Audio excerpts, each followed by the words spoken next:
Now we're having a look at the stages of the employment cycle. We start off at development, and the development stage. So after acquisition is the first stage where you've got your recruitment and your selection of employees. Then comes development, where you're going to have the induction and the training of those employees. And that's going to contribute to corporate culture.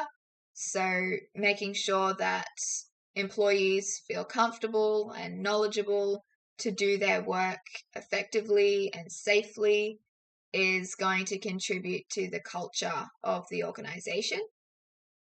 And continued staff training ensures that employees have that up-to-date knowledge of their evolving industry. And that's important because, as we've spoken about, the maturity stage isn't about things just staying the same completely. You do have to have that innovation and that looking at new technologies and things like that to differentiate you from competitors. And so staff training to keep them up to date with those changes is really important.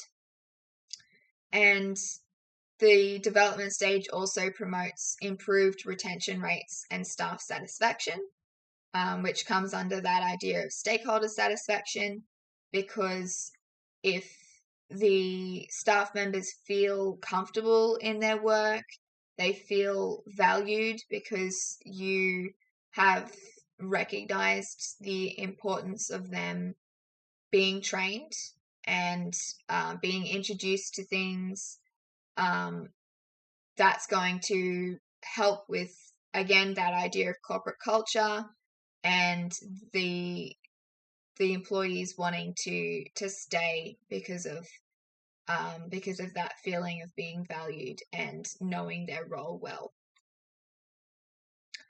The maintenance stage is the third stage of the employment life cycle, but keep in mind that you're actually going to constantly go back between development and maintenance.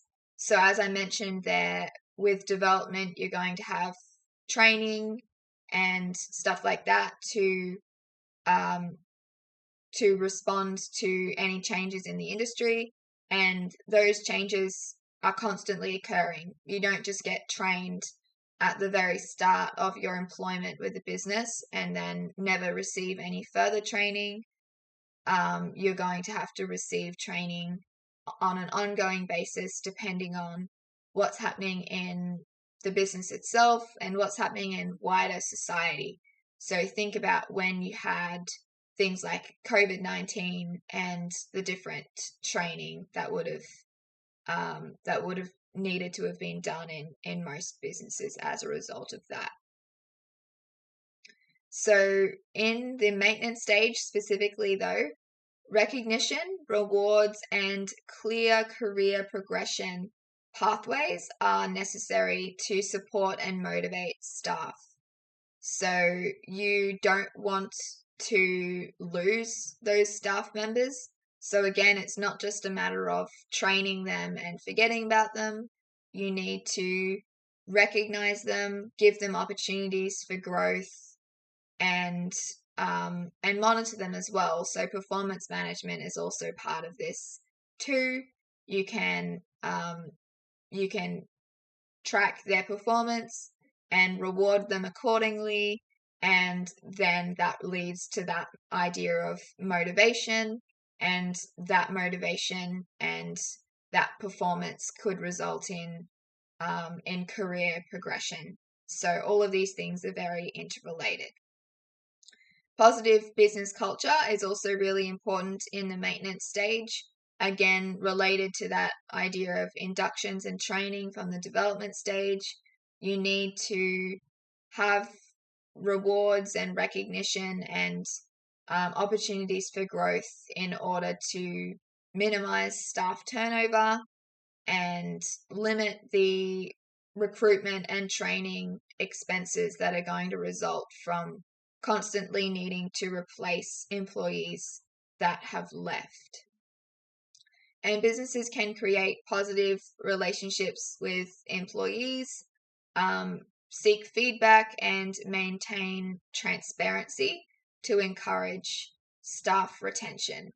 If we're hiding things from employees, they're not likely to be feeling very valued or very happy in their role. If you don't consult with them and involve them in decision making, they're also not likely to want to stay. So there's quite a few aspects in the maintenance stage to make sure that the employees feel like they want to continue contributing to the business.